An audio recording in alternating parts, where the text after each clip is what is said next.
Welcome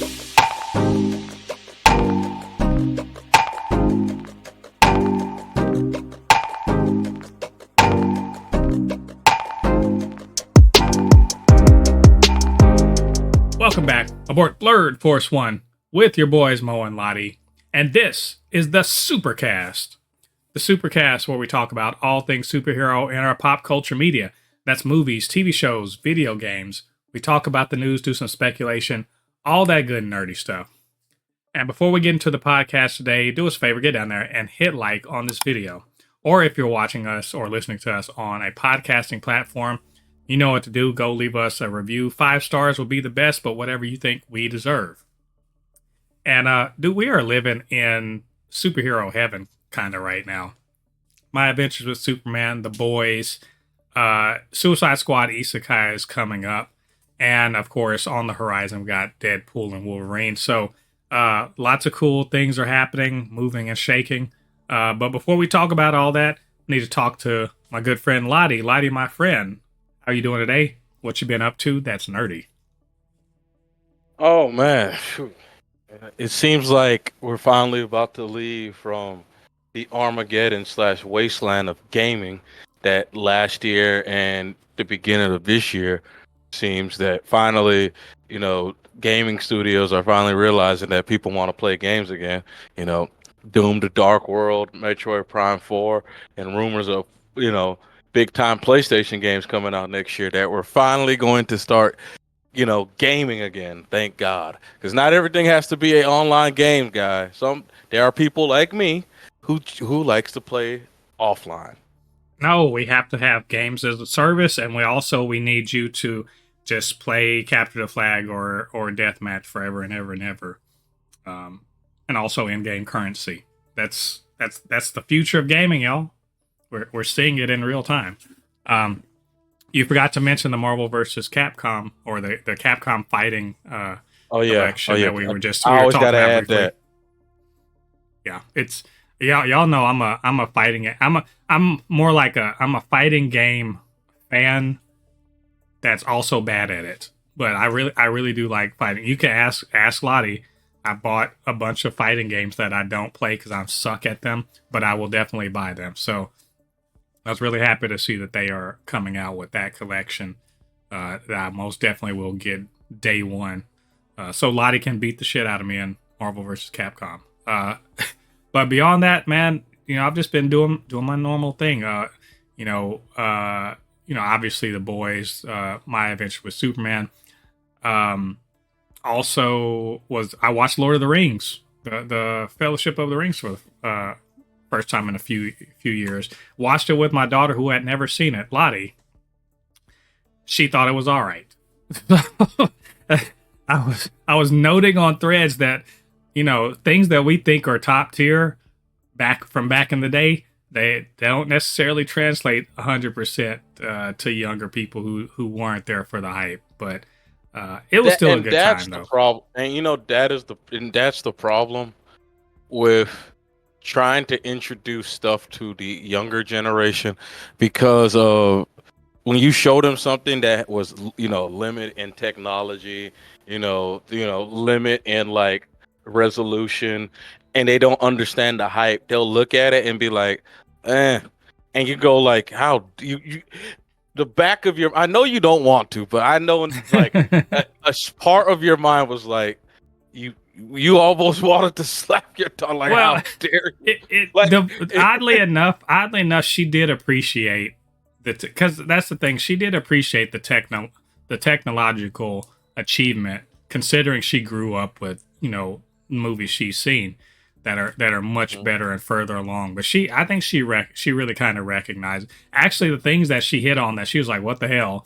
was like the weird little slow-mo bits that would happen in there. The kind of it was slow-mo not even bullet time. It was slow-mo that didn't have enough frames per second. So it was jerky and weird looking. Yeah. So it's like stuff like that. But she honestly, she really liked the soundtrack. She liked some of the characters a lot. I think some of the story was confusing, and I was having to explain it to her. And I don't, by confusing, I mean the first hour is an info dump, and it's a lot. So But I think she liked it, and she wants to watch the rest of it. So hey, there is hope for the younger generation. Yeah. Yeah, we'll see. I'll let you guys know when we watch the other ones. But anyway, this is the Supercast. We're going to talk about superhero things going on in the news. There's a good bit of stuff going on. Some stuff that you will be very surprised about. But one good thing I found, Marvel's going to launch their own official podcast, which should be cool. They're going to be competing with us, but cool. All right. Thunderbolts wraps, and Julia Louis-Dreyfus has a little bit of a confirmation of something we were speculating about. My Adventures with Superman gets some good news.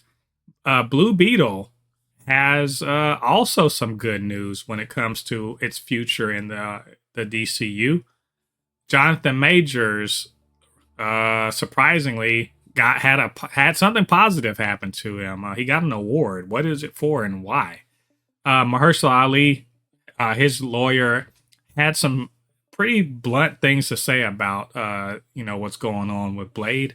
Russell Crowe had a few words, responding to Dakota Johnson's comments about her experience on Madam Web.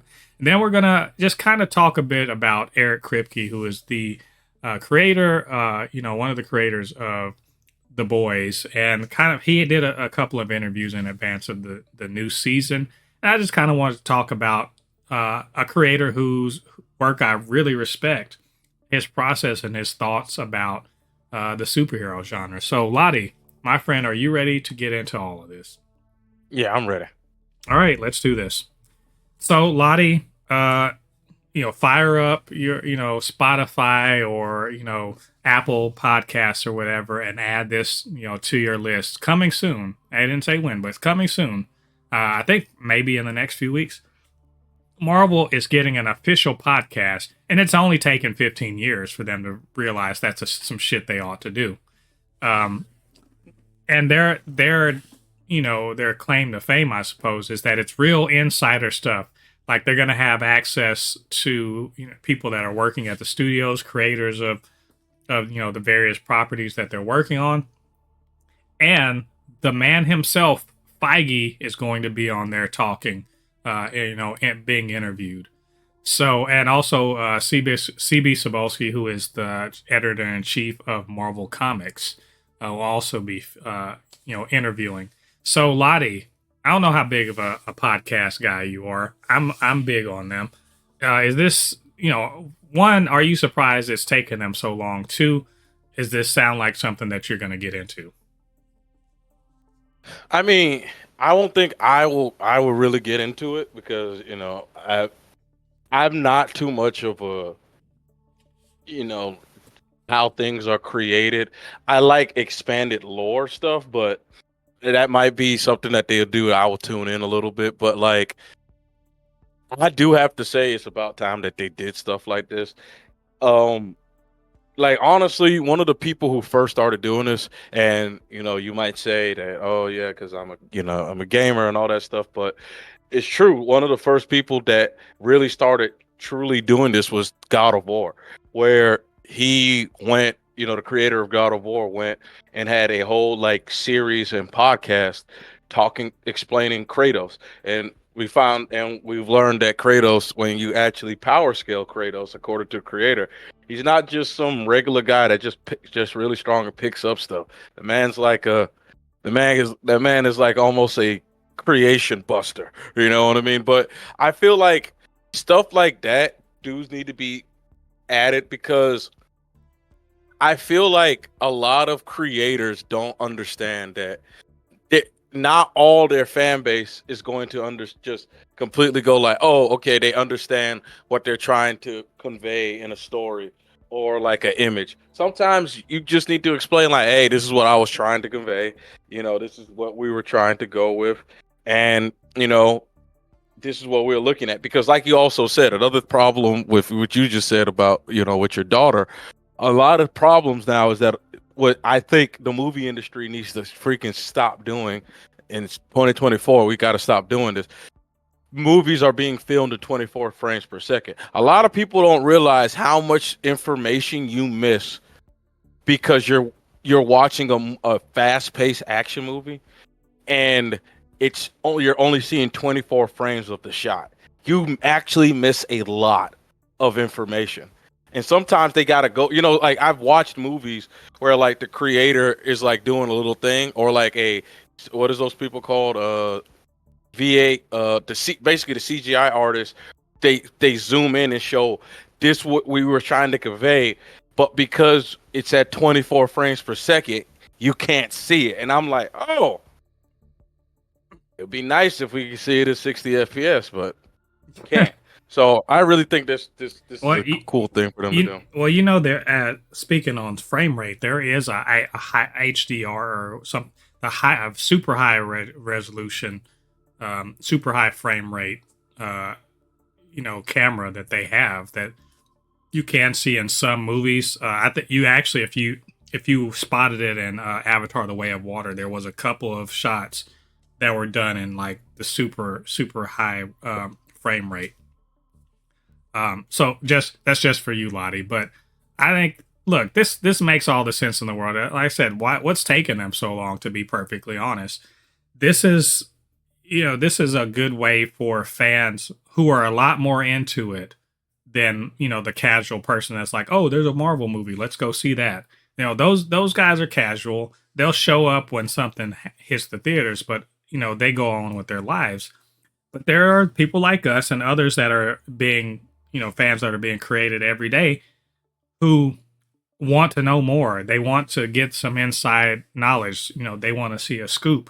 They want pictures. They want to hear what the writers and artists and the actors think about, the work that they're doing. They're us, right?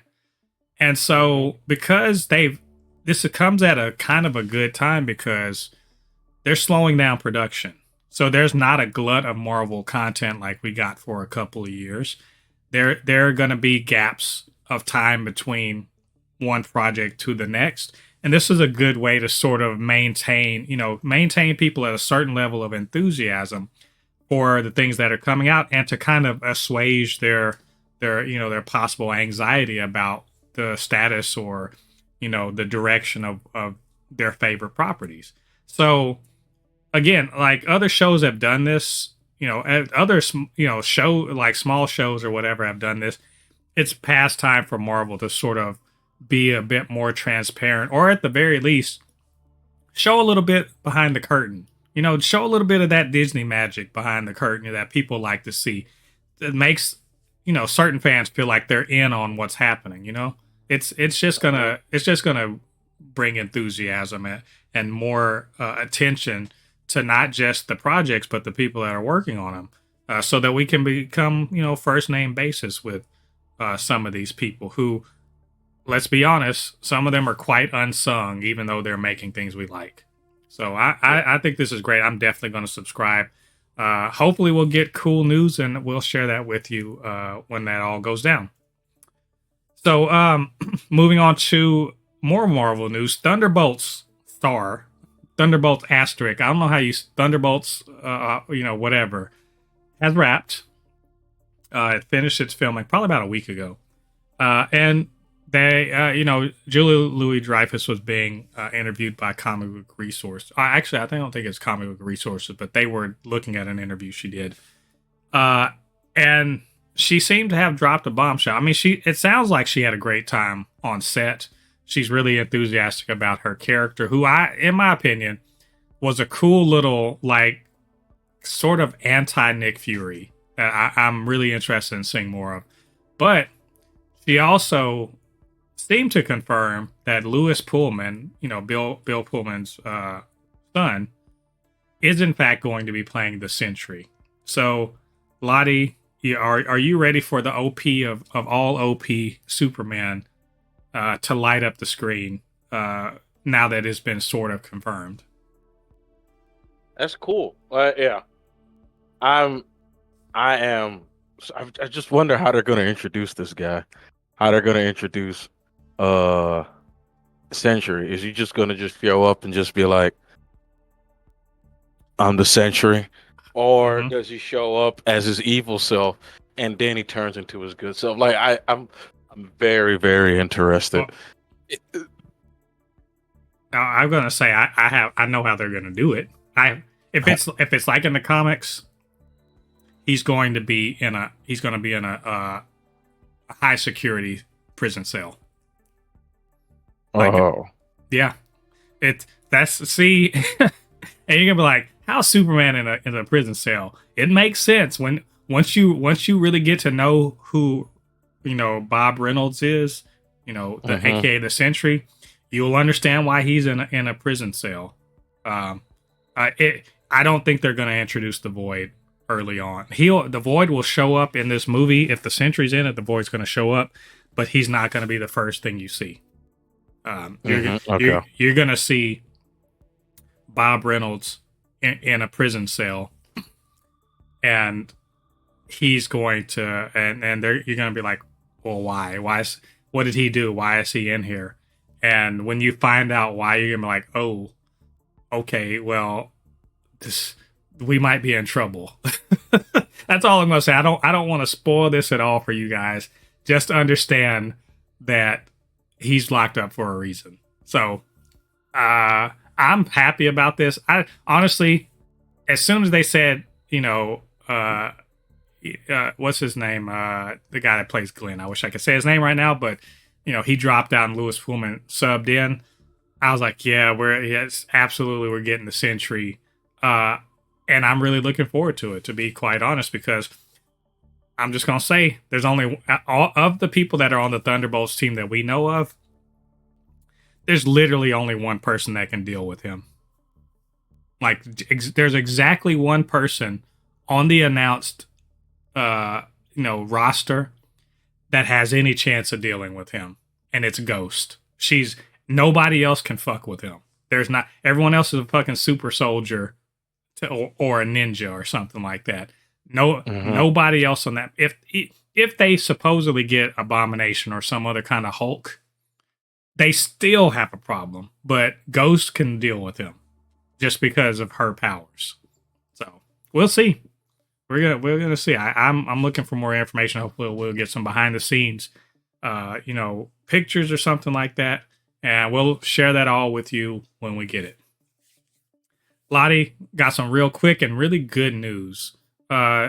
Surprise, or actually not a real surprise because we know how fucking awesome this show is. My Adventures with Superman's got a season 3 coming. It has been officially renewed for the coming season. We are only about halfway through this. We're actually halfway through this second season because it's 10 episodes. So, Lottie, first of all, I know you're excited about this, but speak to that. But also, are you at all surprised that this renewal came so early? No, this show has a lot of potential, and the word that I like the most is renewed, which means I hope they increase the budget.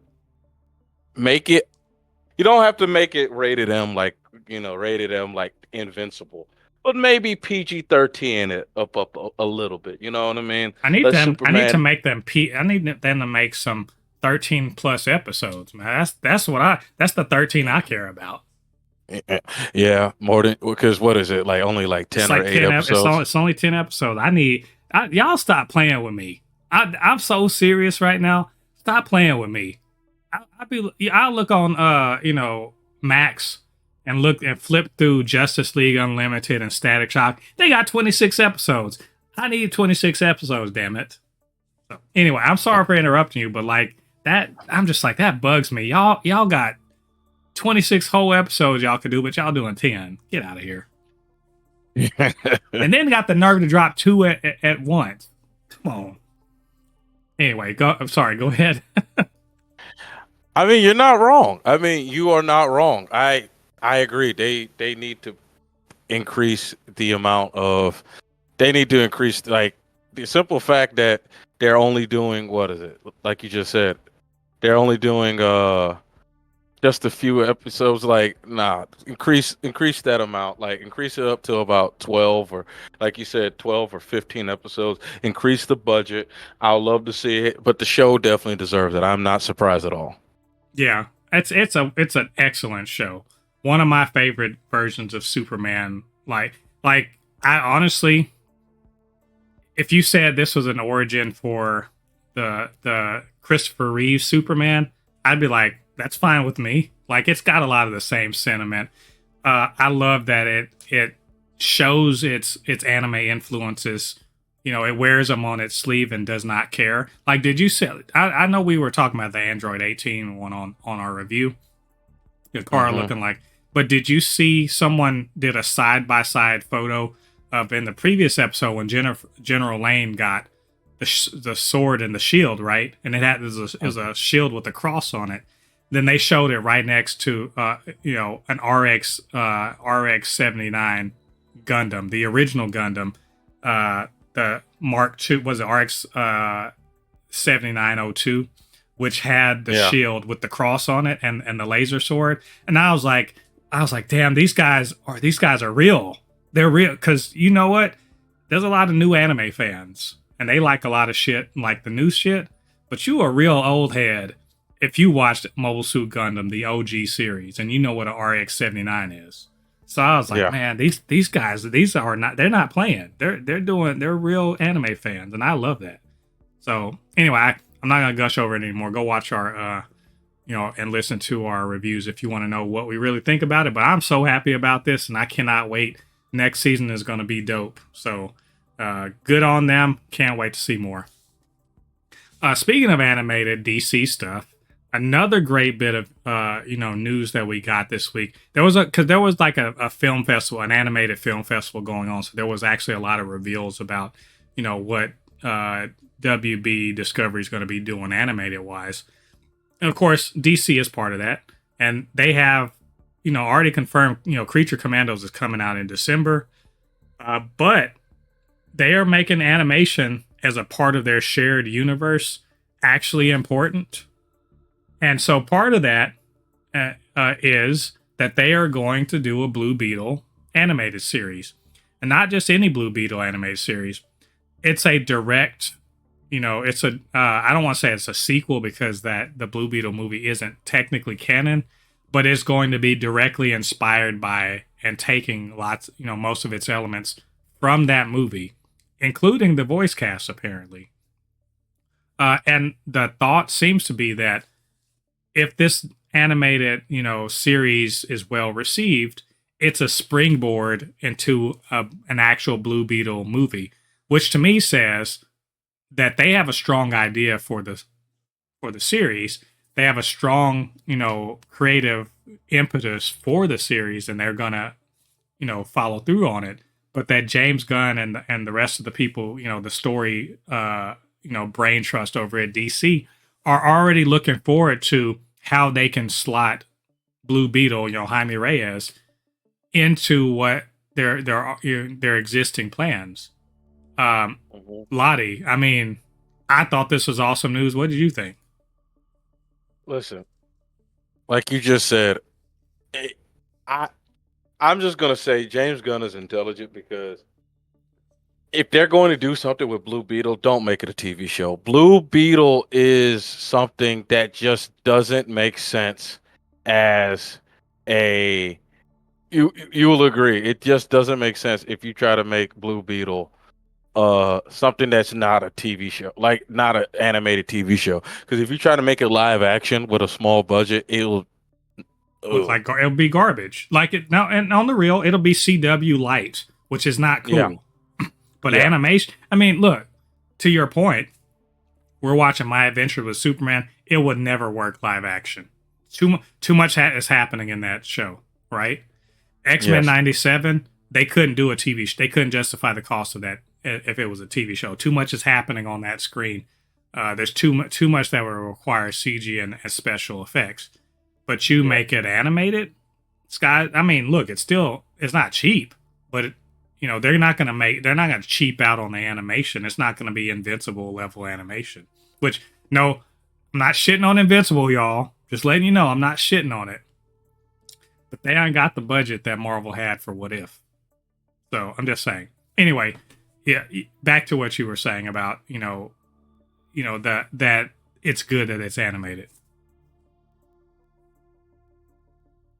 Oh yeah, it's good because it being animated, you there's a lot of things that you can do. Like the problem, like the thing is that I try to get people to understand anytime it comes to making animated stuff. I try to get people to understand that it's good for stuff to be animated. We don't need it to always be live action. Because the problem, if you try to make everything live action, the problem with that is that the live action could get in the way of like you won't be able to show off everything you can have like something like then that's the thing that I think Disney is having a little bit of a problem with some of their live action shows.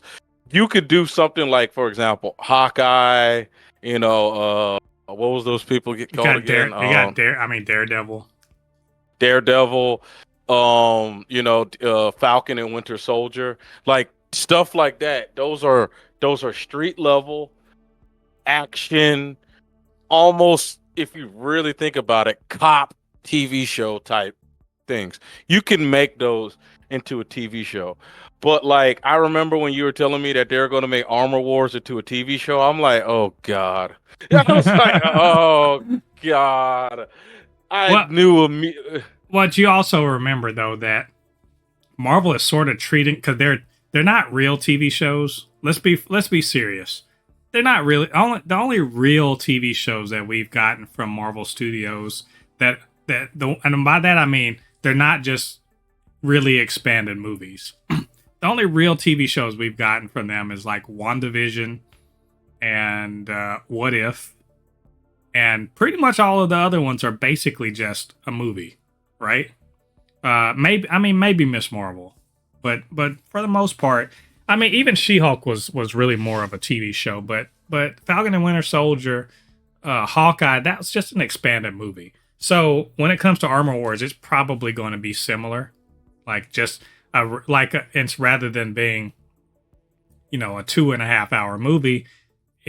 Actually, and you know what? Actually, didn't Armor Wars is a movie now. Now that you're saying it, yeah, they should, they shifted I'm to it.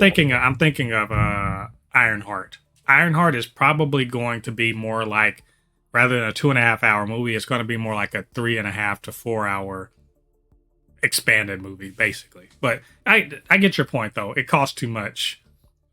It costs too much for some of these things. I would also argue that because doing it live action makes it hard to have some continuity visually between things. Because, I mean, look, I like the look of Miss Marvel. There is not a lot of visual continuity between it and Secret Invasion. Is that a fair thing to say, Lottie? Yeah. It's just not, and it's owing to the fact that yes, they're different kind of stories, but also Marvel they have a certain method of how they film, and it works well in some way. It worked well for Miss Marvel. I don't think it worked well, at least the way they were doing the TV shows. I don't think it worked terribly well for Secret Invasion. Like, see, I rarely watched something I was just like, that should have been a movie.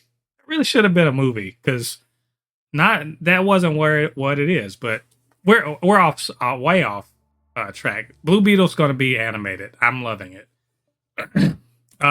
Lottie, chances you think that this is going to do well enough, we'll get another Blue Beetle movie? I think it'll do well enough. I mean, Blue Beetle as a movie did pretty well in the box office. Its Especially budget was only. especially considering that it was sort of dumped. It's sort of dumped into the theaters, and also people are already written it off because the DCEU was dead, right? Yeah. So yeah, no, you're right though, and people are discovering it on streaming. Yeah.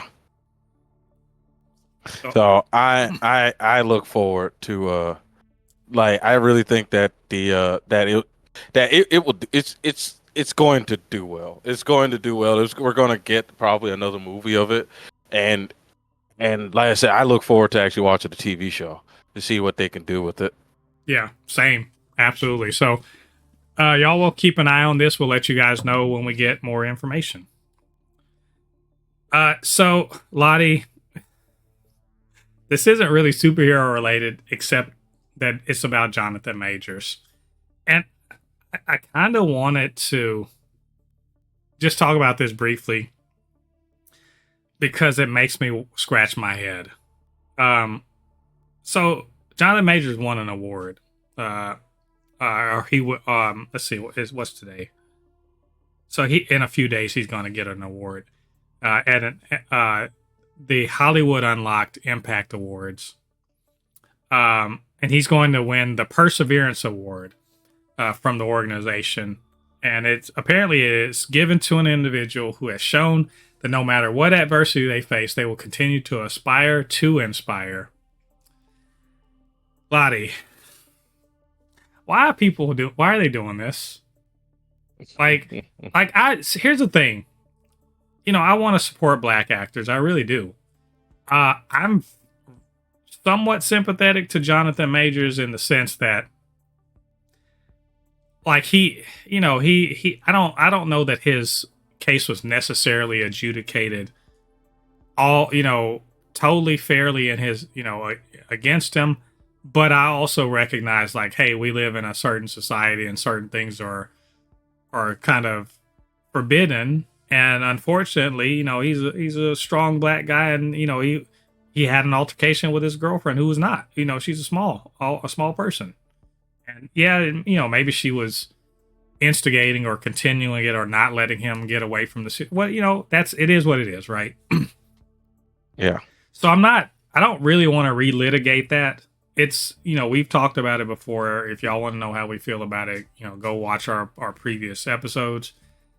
This is more about optics and why you would court controversy. Why would this organization court controversy like this? Because there is going to be a shit ton of pearl clutching whenever Jonathan Majors does anything in the future. He's not done in Hollywood. He's not. He may be kind of like, in time out, but he's not done in Hollywood. Within 5 years, he'll be acting again. So, but it's more about, how does this look? And what is the nature of this award that you're giving him when so many people, rightly or wrongly, are against whatever the fuck he's doing? So, I mean, Lottie, what do you think the thought process is here? Do you agree with them? What's your thoughts? Man, it just feels so random. Like, hey, by the way, so what you said, a war of perseverance, I'm just like, too soon, guys. way too soon. Maybe 2 or 3, maybe another year, maybe 2 more. But, oof. I don't agree with them on this one. And like you said, I'm like you. I support my black actors and everything, but yeah. And to be fair, this looks like this is a black organization. Probably. Makes it even worse. Well, in the sense that there may be some. I think that this is a lot more split among black people than it may seem. I know that he's been roundly condemned by the mainstream media and all that other stuff, and Hollywood and whatnot. Even though I have a feeling, I can't prove it, but I have a feeling, a lot of people aren't as pressed about it as if. I feel like there's a lot of virtue signaling about it. I can't prove that. I feel like that's what's going on. And so that's why I keep saying he's not done with acting. He'll be back. But among black people, I think it's split, honestly. And so it makes sense to me that, they're saying, oh, he's persevering and wants to continue to inspire despite the fact that he's got a lot of shit going against him. I still think this is a stupid ass idea. Let the man cool off. That this guy is red hot right now. Let him finish his damn anger management or whatever the counseling is that he's been sentenced to for a year, let him be done with that and then do this thing. Then he's persevered, right? He's done his time. He's persevered. But this right now, like, unless y'all had already planned on this, like, 8 months ago, this seems like a bad idea. Just saying, like, I'm trying to figure out who is y'all's PR people and why didn't they tell y'all stop, don't do this. That's all. That's all I wonder about. So either way, I guess congratulations to Jonathan Majors. I don't know, but go do your counseling, my man. Just go do your counseling, chill out, and Hollywood's gonna come calling. I guarantee. So anyway, there's more news about him. I guess we'll talk about it. So, let's talk about Blade. That movie that probably won't ever come out. If it does come out, apparently they're really trying hard to get it together. I don't believe it. But Mahershala Ali's just probably not gonna be Blade, as far as I can tell. Like I said, he's probably just gonna be Whistler, or maybe he'll be Dracula. Who knows? At this point. Actually, to be honest, it'd be better if he were Dracula, because then he could be in the MCU proper and wouldn't have to worry about doing all that martial arts shit. But whatever. Not what we're here to talk about. We're here to talk about Mahershala Ali's lawyer. Which is not a phrase I thought I would ever utter on this. Somebody's lawyer matters. But in this case, it was because the lawyer was saying the quiet part out loud. And what's something we've been sort of saying to some degree or another. He says that deal for the Blade was in 2019, and they still haven't shot it, which is pretty much the craziest thing in my professional experience. Lottie, I hate to rub salt in this wound, but this does seem unprecedented, doesn't it? It's starting to feel racist. God damn it! That's what I'm saying. Why is it? So, and I was listening to John Campea, as I usually do, and he pointed, or not John Camp, what is John Campea? He pointed out all of these MCU property, because this was announced in 2019, right? Before Disney Plus had premiered, before Disney Plus had started, before the MCU premiered on Disney Plus, and in that time, we've gotten this movies and TV shows that were announced at the same time that have been out, right? We've had Multiverse of Madness was announced on the same day, and it's come and gone. Love and Thunder, come and gone, right? So many. I mean, I don't remember if Miss Marvel was announced, but it's coming. All these things have come and gone. Hell, Guardians of the Galaxy Volume 3 released, right? And at the time, it wasn't even clear that James Gunn was going to come back. Right? Remember 2019? It wasn't even clear that he was coming back. So, like I said, I don't want to be that guy, but it's starting to feel racist against vampires. Am I right? I mean, bro, it's at this point. I don't like. You're making a really good point that it's gotten to the point that. I really don't. It's like you said. It's almost like they don't care that the movie even comes out, and I'm really beginning to feel like they don't even care that the movie comes out at this point. They're just like, and because if they really let's be honest here, Maurice. If they wanted this movie to come out, it would have came out by now. You're telling me you can't get a director or somebody to do a rated R Blade movie? I really feel they pretty much they and I don't think I don't even think it's Kevin Feige. It might be someone higher up at Disney that's like, we don't care. And we don't they're probably giving them a small $50 million budget or something, and they're like, there's no way we can make this type of movie. And they can't even seem to write the fucking thing. That's what's so weird. Yep. I'm telling you, there's going to be a freaking documentary about this. It's not gonna be on Disney Plus because they're not gonna allow that shit to be on Disney Plus. But it's gonna be released on either Netflix, Amazon Prime, or Max about this movie.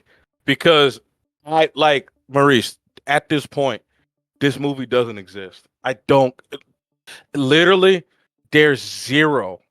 It's not even 1%. I truly don't believe this movie even exists. Yeah. Like this movie's never coming out. It's not. Like Mahershala Ali is filming the next Jurassic World movie, right? So he could be filming Blade. And remember, they were almost about to start shooting a year ago. Mm-hmm. So, and then the strike came, and I think it's bullshit that the strike stopped this movie. I think that's bullshit. I don't think it was going to happen then either. Yeah. So like, this is ridiculous, and I agree with him. Like, it's the craziest thing. Yes, how you got a 2-time Oscar winner, pledged to make a movie, and you ain't made it happen. Look, I'm putting it on Kevin Feige's hands. I'm on it honestly and truly. This is his fault, and the reason why I say this is his fault is because I don't give a damn who the fuck comes to you. I don't give a damn if Tom Cruise himself rolls up to you. I don't care if Ian McKellen. I don't care if, let me think of another high. I don't care if Denzel motherfucking Washington strolls into your office and says, "Hey, I want to make a movie. I want to make a Marvel movie as this character," right? And if I were Kevin Feige, I'd be like, "Well, that's interesting. Where's the script?" That would be the end. That the conversation stops or starts right there. Cool. I respect the shit out of you. You're a great actor. You're a great storyteller. I would love to work with you. Where's the script for this movie you want to make? Because we hadn't planned to do it. He literally said on the stage, he called up and said he wanted to be Blade. So I was like, sure, we'll make that happen. You don't have a fucking story. So you don't have a story, which means you don't know how it's supposed to slide into the MCU in the first damn place. You got to figure all that stuff out. And you're committing to a fucking movie with this person? And not to the point of announcing it. You announced it. You had nothing. You had the actor wanting to play a role. And you announced it. And you announced it and nothing else. This is Kevin Feige's fault. 100%. Not because they couldn't have figured it out, in that amount of time, but because you should never be talking about shit you're going to do and you have no plan to do it. The Dark Universe had this problem with Tom Cruise, and, they're going to make the Universal monsters into a universe of connected movies. And the only thing they had was that Tom Cruise was doing a fucking mummy movie, and they had the rights, they had these other creatures, and we're just going to do a Dark Universe thing. No plan at all. And it never came to fruition. So again, whoever the fuck it is, great, I want to work with you. We don't have any plans for that. So unless you got a fucking script, you're just going to have to chill out. Bring me a script and a plan to make it happen, and we good. But otherwise, I'm spinning 100 fucking plates right here, and you want to add another one on top of that? Cool. Get in the back of the line, which is where he is right now. Anyway, I do love Kevin Feige, but that's what a fucking bag fumble. Like, this shit should have been easy. Lottie, this shit should have been easy. Yeah. How fucking hard is a Blade movie? Anyway, we're gonna keep an eye on this. We'll let you guys know if this movie ever gets off the ground. We'll let you know. So we'll talk about it then. This is an interesting bit from Russell Crowe, the great Russell Crowe, who of course we last saw in Thor: Love and Thunder as Zeus with a really terrible Greek accent. Right, he got shot with a lightning bolt. But he's alive apparently in the MCU. Oh, actually, I guess the last time we saw him, he was telling Hercules to go fuck up Thor. But whatever. But Russell Crowe, he is no stranger to superhero universes. He's in DC as what was it, John, not Zor-El, right? He was Zor-El in Snyder's Man of Steel. Of course, he was Zeus, and then he is going to be Kraven's father in the Kraven the Hunter movie. That's probably going to be garbage later on this year. So he was talking, he's doing an interview, and the interviewer asked him about Dakota Johnson's comments on working on Madam Web.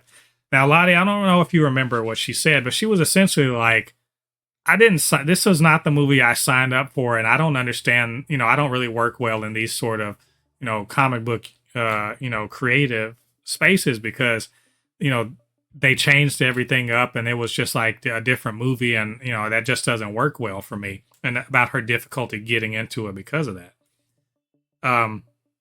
And so Russell Crowe said in response to that, and I'm going to actually read the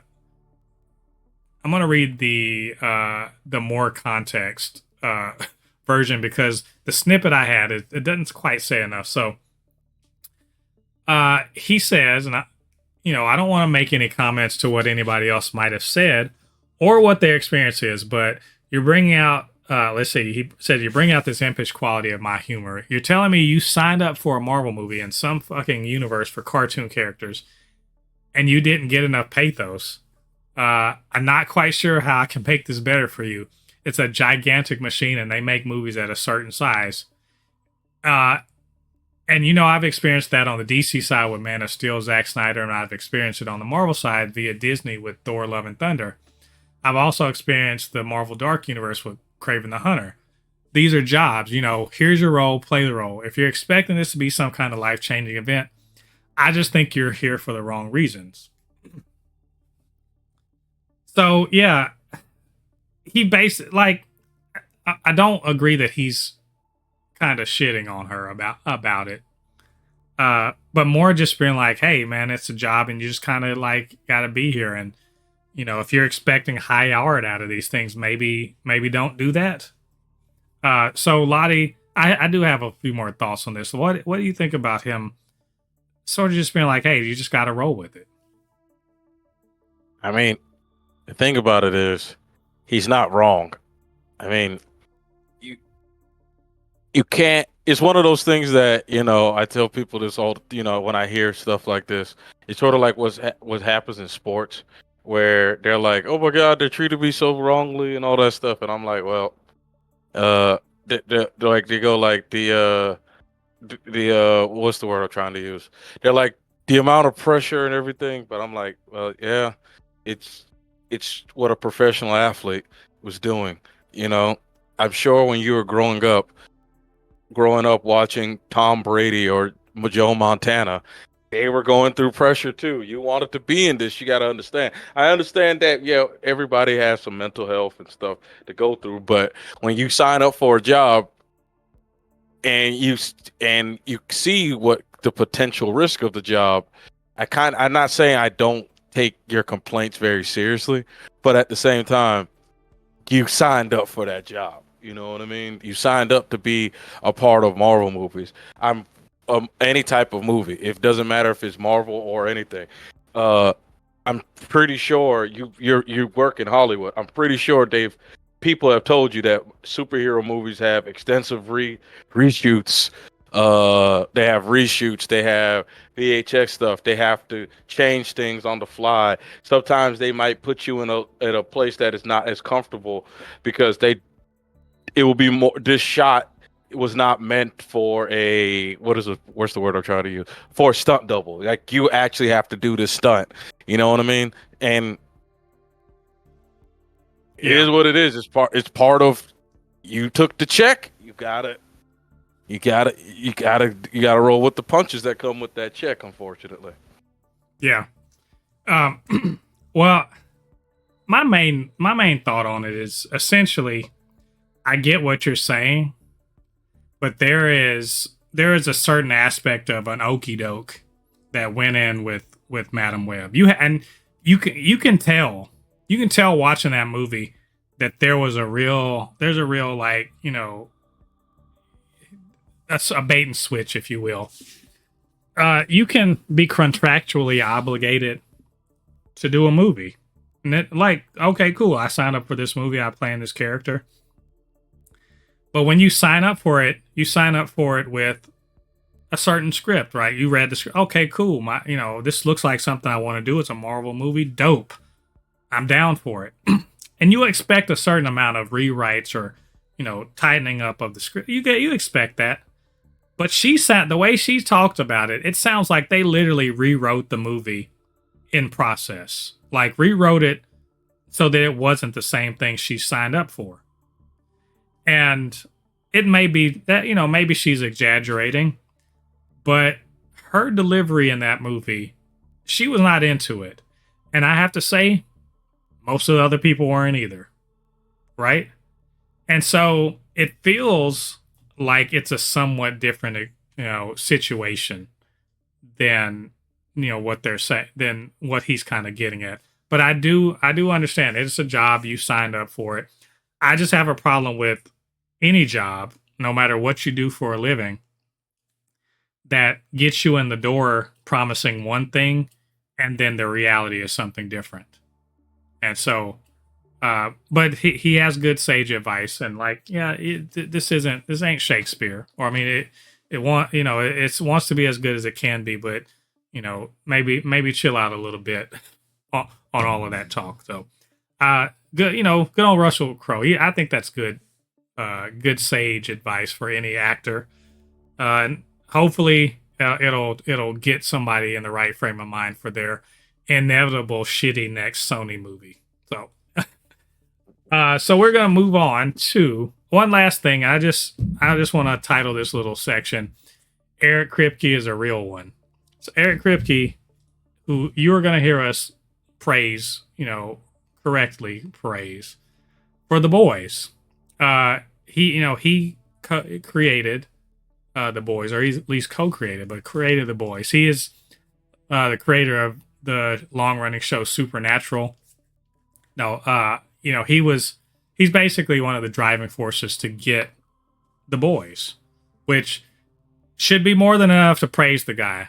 But it turns out in interviews, when they really ask him kind of understand where he's coming from as far as the creation and the character beats and where they're driving it for the Boys, where they're heading, for that final season, where they get their inspiration, all of that stuff. It turns out, again, he's a real one. And I'm probably saying that because I mostly agree with what he's talking about, his point of view. But also he seems to have a real respect for the audience and wanting to tell stories that are vital rather than just telling some fantastical story to kind of entertain. He wants us to think also.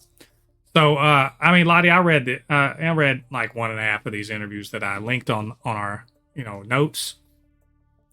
And I just want to say, I have a quote here that kind of gets to me to the heart of why he, as a showrunner and kind of the creative, driving force behind The Boys, just kind of gets it. And so this is, and he's talking about people. Remember, we were talking about review bombing, and people are sort of surprised at kind of the political leanings of the show. And he's like, well, I clearly have a perspective, and I'm not shy about putting that perspective in the show. Anyone who wants to call the show woke or whatever, that's okay. Go watch something else. I'm certainly not going to pull any punches or apologize for what we're doing. Some people who watch it think Homelander is the hero. What do you say to that? That the show's many things. Subtle isn't one of them. So if that's the message you're getting from it, I just throw up my hands.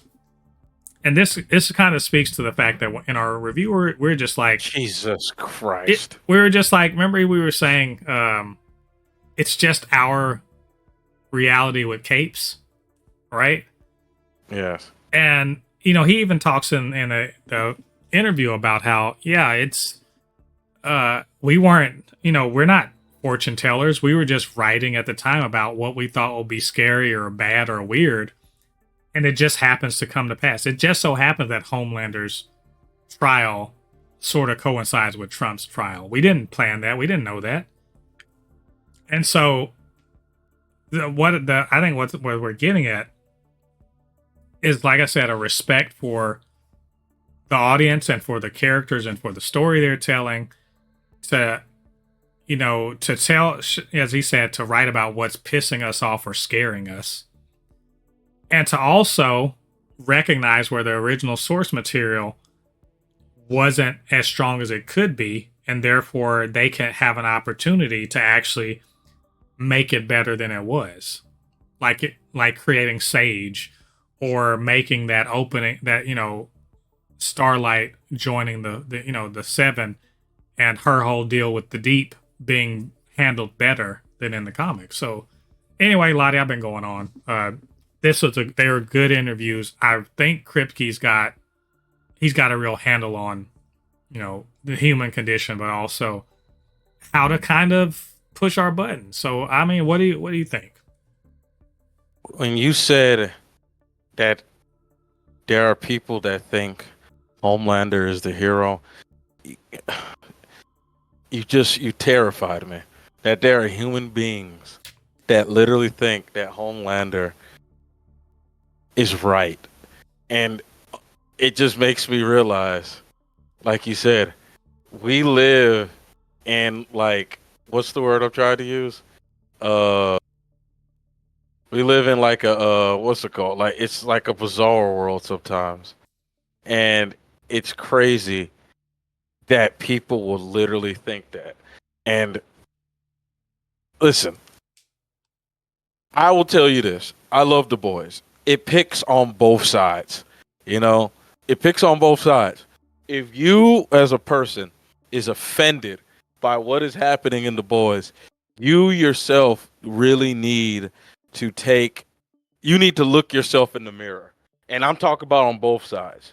If you feel offended about what The Boys is doing, then you should feel offended, because there's something the hell wrong with you.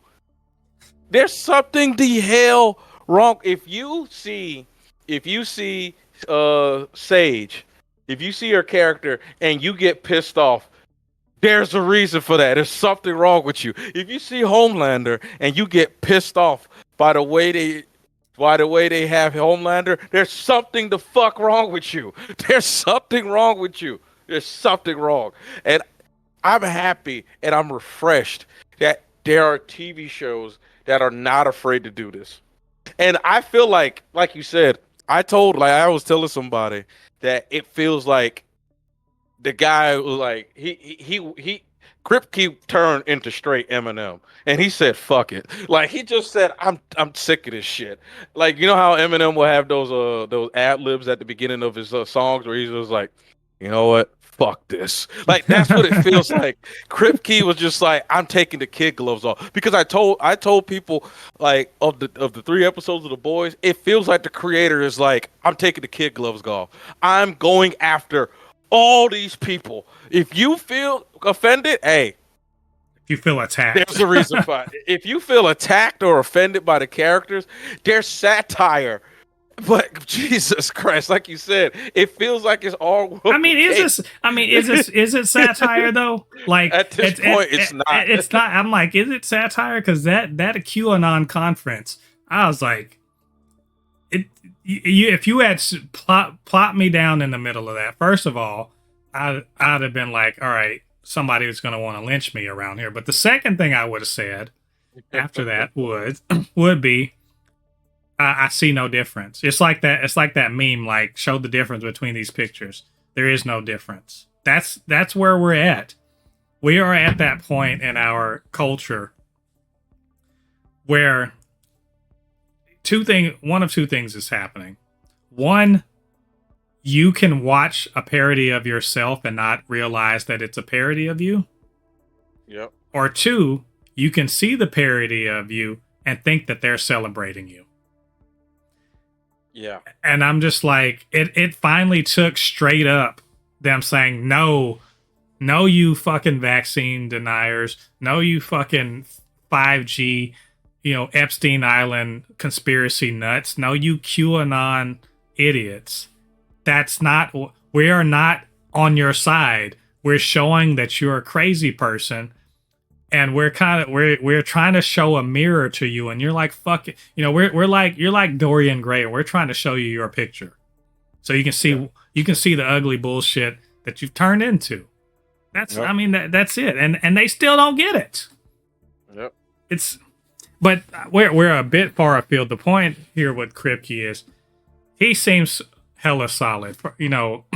Apparently, people were giving Aaron Moriarty, who plays Starlight, a lot of shit online. How toxic nerds are on the internet, and he was just like, "Fuck off, stop watching my fucking show.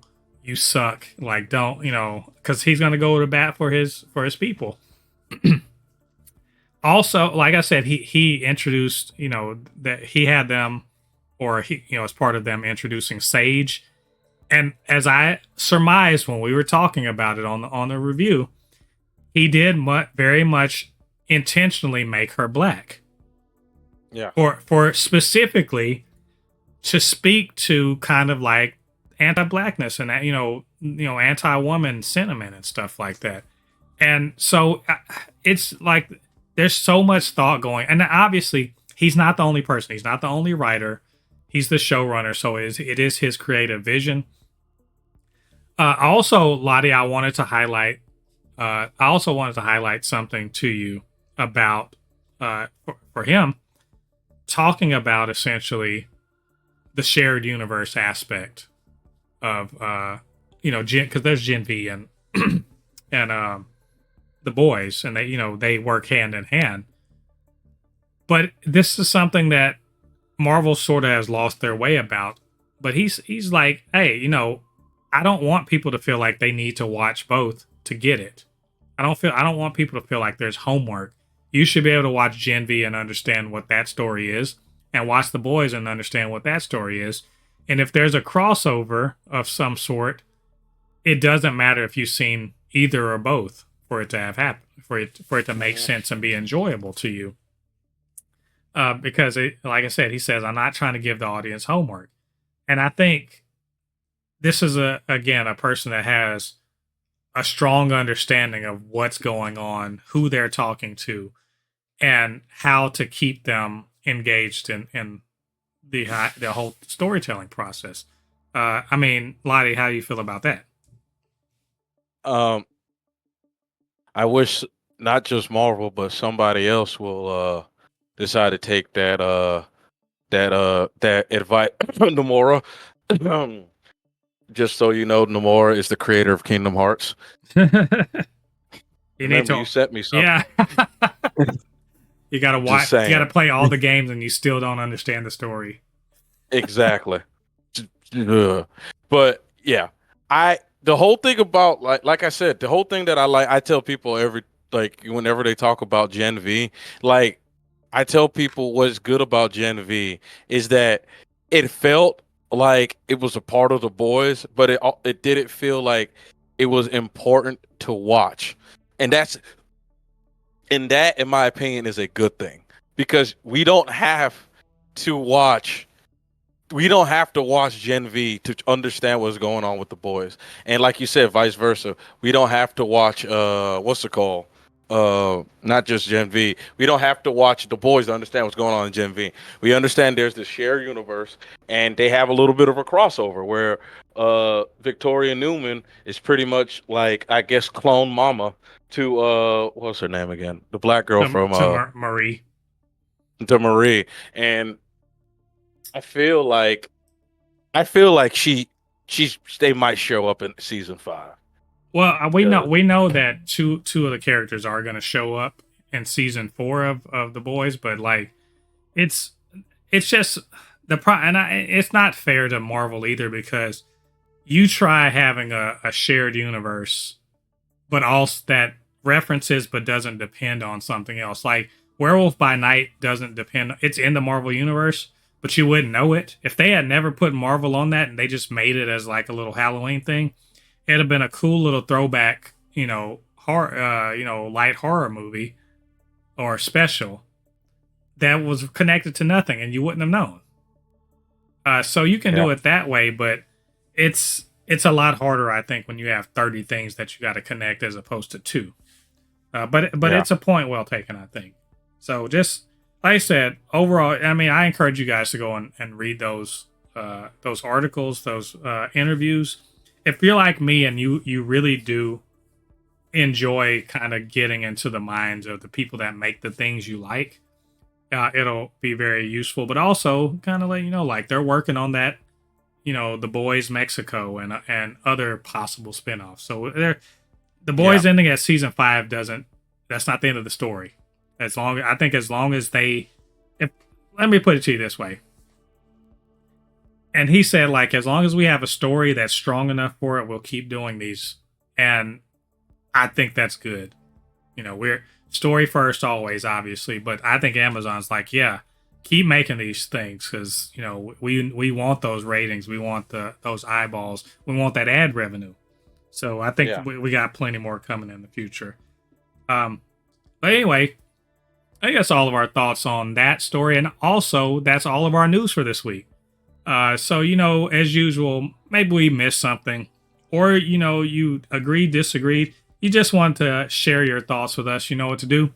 Get down to that comment section, leave your thoughts there. And of course, you can always hit us up, supernotfunnyshow@gmail.com, blurred_force1 on Instagram and on Threads. And it's going to be super_not_funny show on TikTok. And while you're doing that, do us a favor, get down there, hit like on this video, subscribe to the channel, and hit that notification bell. All that good stuff helps to grow this channel, helps more people to see this podcast and all of the other content that we make. And of course, this podcast doesn't work if it's just me. So I need my good friend Lottie to help me out with all of the gaming and nerd insight. So Lottie, where can they reach you on social media? Oh yeah, you can always find me on my YouTube and Instagram, which are conveniently Anu Kinihun. Again, it's Anu Kinihun, ANUKINIHUN. Again, it's ANUKINIHUN. I decided to do a little bit something different with my YouTube channel. I'm going to start making videos talking about things in the tech industry that no one's talking about. And I just released a video about Game Pass, or how it is destroying the Xbox brand. I'm then going to work on a video about how PlayStation is not doing as well as they did last generation and what they could do to improve their things. I'm trying to become more of like a mini documentary channel. So check it out. I still am gaming. I'll still upload gaming videos when I start gaming again. So just check that out. Yeah. Well, one I suggest is how the Switch 2 is going to dominate. I mean, it is. It will, but still, it's going to be in the coming console wars. It's just going to be an all Japan civil war. Well, we're going to live to tell the tale. So only thing though is that Nintendo does have to look out for the Steam Deck. That is their main competition. PlayStation is no longer their competition. Steam is now their competition. Oh, if the Steam Deck is their competition, they're fine. They'll be fine. They'll be perfectly fine, because I challenge you. Walk up to a random ass person and be like, "Do you know what a Nintendo Switch is?" And then right after they answer, then say, "Do you know what a Steam Deck is?" And that is the answer. That is going to answer who wins that fight. Yeah. So either way, this has been the Supercast, episode 154. Thank you very much for joining us to talk about superhero stuff. Come back next week. We of course have plenty more news going on with movies, TV shows, video games. I will say, in the meantime, go check out all of our other content. We are reviewing My Adventure with Superman and the Boys.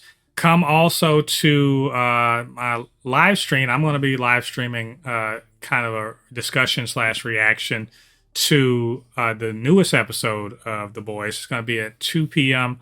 Eastern Standard Time on Friday. I would love if you join me so we could have a good and rousing conversation about what I consider to be one of the best TV shows on, on the air right now. So until then, I've been Mo, your comment extraordinaire on all things pop culture, joined by the anime expert, video game designer, and lover of all things superhero, my good friend Lottie. And we'll see you guys on the other side of the thread. Peace. Peace.